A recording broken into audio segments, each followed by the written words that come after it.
Hey everyone! In this video, I'm going to be sharing with you my experience at Carnegie Hall. So if you didn't know, I sing and I was also in New York for about a week and a half, with my trip being centered around singing or performing at Carnegie Hall with my choir that's here, or one of the choirs that I'm a part of. So long story short, I was invited by my old choir director from Holy Family when I was in grade school to sing with his Filipino choir. So I guess I'm a official slash unofficial member of their Filipino choir. They keep asking me to join their choirs to sing at their church, which was my old church, Holy Family, but I'm already committed to Incarnation, so yeah, I can't do double duty. But I was doing double duty in the sense of still singing with my regular Incarnation choir, but also preparing to sing with my Filipino choir from Holy Family at Carnegie Hall. So I got invited, I think around September 2018, and I officially made my decision at the end of September or the beginning of November, and that's when I had to commit to doing installments of paying for the trip, as well as buying my flight ticket to there and from there and back.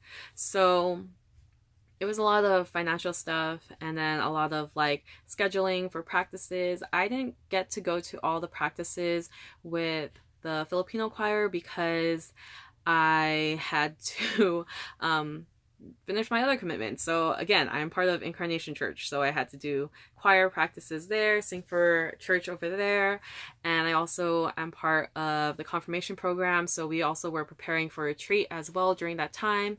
And then on top of that, I got sick for the first or second week of January, and then I got sick again a week or two before we actually flew out on March 13th to New York. So I don't know, the odds were not in my favor when it came to practicing and learning the music.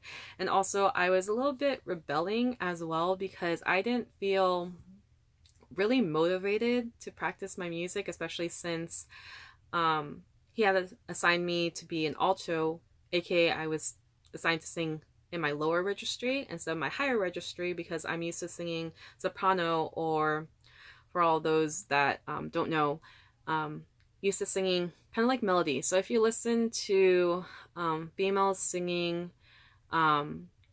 their like music, when you hear that like those first lines, or like those notes that they're singing when they're singing the chorus or when they're singing the verse, like kind of that, not the like riffs or anything. So yeah, I'm used to singing in my higher registry, if that makes sense. If that doesn't make sense, I am so sorry. Like, I've been surrounded by music almost all my life, but I am still not able to explain it too well, and I think that's why I never became a teacher. But anyways, besides the point. So we had practices from January to March.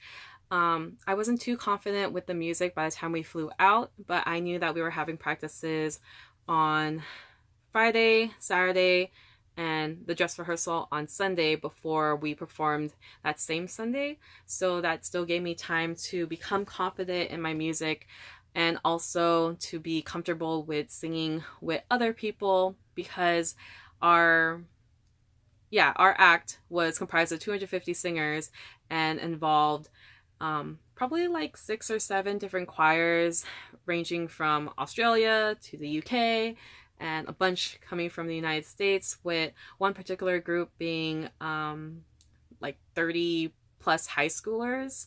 So from what I heard from my friend, it was kind of weird, I guess, for them to be grouped up with us, because they should have been singing in their own category. So we definitely had different people around the world, but also we had different people that had different experiences, and also different age ranges and traditions when it came to how they sing with their own group and where they come from, and that also affected how they sing when it comes to performing. So it was just a lot of notes that were given to us by the conductor, whose name was Jonathan, and I felt really personally attacked whenever he was talking to altos, because I felt like we were making eye contact every time he was looking over, and I know he was generally just looking at our section and scolding us, or just giving us constructive criticism, if you want to call it that, in order to improve our tone or the sound that we were making, because altos are supposed to sound very operatic,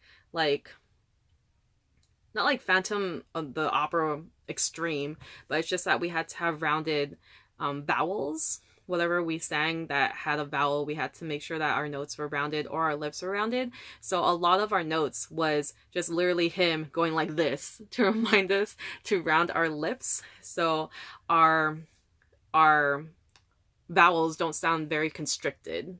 Like it's bad when you're like singing like this and your mouth's like open like that. He wants you to like open your lips like this.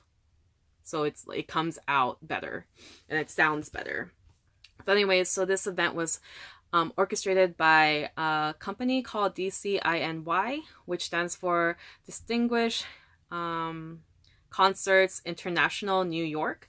And how our choir got invited to join, which I later found out after this whole thing was done, was they had different talent scouts, and then one of them had stumbled upon the Filipino choir performing the actual piece that was for the concert that we were invited to sing at, the John Brothers Magnificat, and they thought, I guess they thought that was amazing that they invited us. So that was pretty cool to find out the backstory of how we got invited officially, because I didn't really know too much on how that happened. I saw the invitation for it, but I didn't know fully the background story. So that was pretty cool to find out, even though it was after the concert was over. But it was a great experience being able to sing with a bunch of people that also got invited because of their talent or their skill. And no matter what level of skill they had, it was cool just being able to practice for Friday and Saturday. They said that Jonathan, the maestro or conductor, he said that those two practices was basically cramming 6 weeks worth of practices, where you would practice 2 hours a day, I believe, or almost 2 hours every day for those 6 weeks. So we had 5-hour long practices on Friday and Saturday, and then for the dress rehearsal it was about 2 hours. So that's when we actually were able to stand on the stage and actually perform through all 7 music pieces. And then 2:00 on that day was when the concert had started, and we had performed at 3 p.m. So to break down how the practices went on Friday, that was the first time we all gathered together as a group. And I kid you not, out of the 5 hours, we've spent the first hour just learning different breathing exercises breathing exercises and vocal warm-up exercises as well. So it was a lot of exercises that open the vocal cords. So he told us to like hiss a lot. So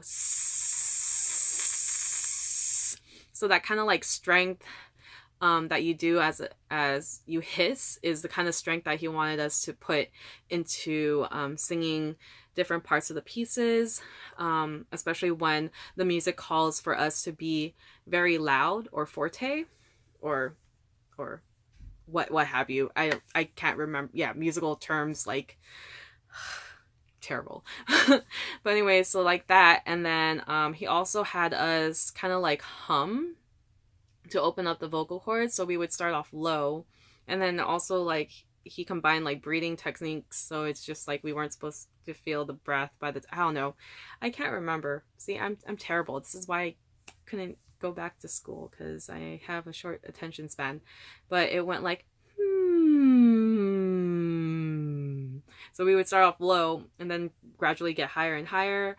And then we spent an hour literally on the first day of meeting everybody together, just practicing how to warm up our vocal cords. Because if your vocal cords aren't going to be warmed up, or aren't warmed up before you sing, you might end up damaging your voice, or you won't be able to use your voice to its full potential. So honestly, I don't do that. I don't do vocal warm-ups unless someone tells me to do vocal warm-ups. So I am a terrible singer. So do not learn from me. And then the rest of that practice was going over music that wasn't or didn't have the solo soprano having to be there. So the pieces that had the solo soprano was number 4, 6, and 7. Then the rest were ones that was just us general choir, ranging from soprano to bass. So it was fairly difficult because we wouldn't be able to go through a piece of music for more than 2 minutes, because it was constantly having to stop, correct us on how loud or soft we have to be when singing, how we are supposed to stand, how we're supposed to have our lips be shaped for us altos, how we're supposed to sound. So when you're performing at Carnegie Hall, when it's like upbeat music, he wants you to for of course hold the binder like this high. So it's like, there you go, it's like this. So he wants it like laying flat, this high, but not blocking your face. And also when you're performing music that is very lively or happy or joyful, you're supposed to move with the music. So you have to like you're kind of like waltzing or dancing by yourself. So you're just like moving, adding feeling to it, and it's something that I'm not used to doing. And also it's really awkward when he tells you to do it. You do it for like 2 seconds, and then you realize the people around you aren't doing it, so you feel less motivated. So that's how I felt during practices. And then and then he would say like, you should have your music memorized, which I did not have it memorized, but I had a good portion of it memorized. So it came down to a point where like he was saying you had to have it memorized, or then other times he would say you had to have it to a point where you can just look down at the phrase and then look back up. And then he also told us different like music notes, and it was just very annoying that we had to constantly get the same notes because people weren't willing to correct themselves. And of course you have those people that were confident in whatever they had learned during their own practices, but they probably did not learn it correctly, unfortunately. And I don't want to say that my choir was pro at what they were singing, even though they had sung the Magnificat set already before, and that's why we got invited. But we definitely had a lot more experience than some of the other choirs, because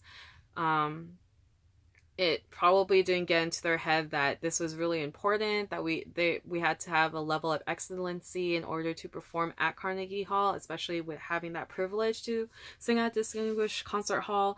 And I just honestly felt that people weren't giving it their all until the day of, and that causes a lot of problems when you're singing as a choir, because you're supposed to sound really good and cohesive, but it's so hard to sound that way if you're not all singing at the same time. Because how am I supposed to know if I'm supposed to sing loud or softer than the people around me? Because I'm supposed to be able to match my level of voice so we can sound like one choir, so we don't have people like sticking out because they're singing the wrong note, or maybe everyone else is singing the wrong note and then someone's actually singing the right note. So we had to be in unison, no matter if it's wrong or right in what we're singing, so we don't stick out. So unfortunately, the people around me, they weren't really singing loud enough. They weren't really into doing vocal warm-ups or actually taking in what he was saying at that moment. So it was really hard on Friday and Saturday just practicing with the choir, because I could not for the life of me really hear the people directly behind me and the people directly beside me. So I would have to reach out to the people that were singing beyond them in order to figure out if I'm singing the right note, especially since I was an alto 1, and then the person beside me, I found out later on, was an alto 2. So there are parts in the music where we would be singing together, but she would have to be singing a lower note than I was supposed to be singing. So it's definitely hard for me to pick out my notes as an alto myself, but also having to be able to be confident in my notes if the people around me aren't working together to sing their notes in order for me to know that I am singing the right notes. because I don't have perfect pitch. Again, I am not an alto. I've had experience singing in alto, but I'm not as confident singing in my lower registry than my higher registry when it comes to singing. So that was one of the biggest difficulties and a very big pet peeve of mine. Even though I tend to be that way too sometimes when performing, sometimes I don't give it my all, but for that instance, it definitely was important to give it your all. So if you make a mistake and he hears it, then he's going to be able to correct it. But a lot of the notes were just for us altos to enunciate more, especially when it came to consonants of words, and to make sure that our vowels are rounded so we sound more operatic, to make sure that we have good pitch. Yeah. See, that's helpful if everyone's singing at the same time. And also to be loud or soft when the music directs us or tells us to. And then the next day, which was Saturday, it more comprised of having us sing with the soprano soloist, and that was kind of a bit embarrassing when we had to stop here and there. And it wasn't on her part that she messed up. It was mostly like us that messed up and didn't even remember the notes from yesterday. So he would be pretty agitated by us. And there also was an artistic director, I believe, and he was also giving us notes too. So whatever Jonathan didn't cover, Michael, who was the artistic director, I believe that was his title, was also giving us notes too. And that carried on forward to when we went to our dress rehearsal. Like, we had so many, we still had so many corrections that Jonathan had for us, our maestro, as well as Michael, the artistic director, giving us last minute tips or instructions for us to correct our sound. But it gets so overwhelming because you're training 250 people to sing the music that they practice on their own time in different ways and have their own levels of confidence, and as well as their own ways of performing things, that it was very difficult to just have all of us all together. And then that was also our first time being able to sing with the orchestra that was playing for us too. So it was a bit of a train wreck. But when it came to actually finally performing, I honestly didn't care. I wasn't overwhelmed by the people that were out in the audience. It wasn't like an extremely full house. There were still some seats available, but it was pretty packed in there, especially with just the parents of the teens that were singing with our choirs, people who actually paid $20 or more to see our performance. The women's choir that performed before us, 250 women, they were up in the very top balcony area watching us perform. And it was just surreal and just a great experience. I was really tired. I was really hot. So if you didn't know, or if you haven't performed at Carnegie Hall, they have you separated into different orchestra rooms. And I thought they would all be in the same level. So I was assigned to orchestra room 6 to wait and prepare, to get into our lines in order to go onto the stage. Yeah. That meant I was on the 6th floor. So I had to go up 6 flights of stairs and then go back down 6 flights of stairs in order to get to the stage area and then perform. So that was very tiring in its own. And then when you get into the hall, or like the stage area, and you put 250 people, singers together, squished together, all wearing black, and you have all these bright lights pointing at you, it was really hot. It got very hot, and you can't really wipe the sweat on your face. You can't really make any movements that would cause attention to yourself that wasn't appropriate, other than just like holding your binder and smiling, because they definitely were taking pictures. They definitely recorded a video of the performance. I don't know when that's going to happen or be shared with us. I have seen some of the photos already that are posted on Facebook, as well as on their photo account that we have access to, so I'm definitely gonna have to download those. So if you don't follow me on my personal account, you can get that through my Instagram account, so the link is going to be in the description below, so you can actually see some pictures of my choir members and I in front of Carnegie Hall, or with the maestro and with the soprano soloist. But overall, it was a great experience. I definitely was not perfect when I performed. I definitely forgot to move as I sing. I definitely did not hit the right notes a handful of times. I was very not sure of my entrances into some of the songs, but I was just really excited to be there and to be able to share that experience with other people that were performing there for the first time, or were performing there for the second or third time. So I definitely have that checked off of my unofficial bucket list of what I want to do in life. So I'm very thankful for this experience. If you want to hear more about my experience, or if you have any questions, definitely comment down below. I know this video is going a bit longer than I thought it would, and I also didn't cover everything to the T. But that was basically my experience in singing at Carnegie Hall, and I'm excited for more opportunities now that we've had our experience there.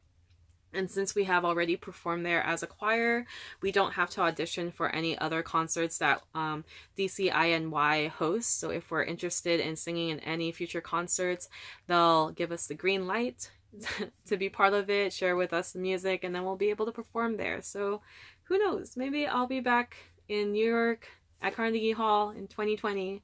So yeah, that is it for this video. If you like this video, make sure you click the like button. Also make sure that you subscribe to my channel if you haven't already. Follow me on my different social media accounts, are going to be linked in the description below. And then last but not least, I hope you have an awesome day. Bye!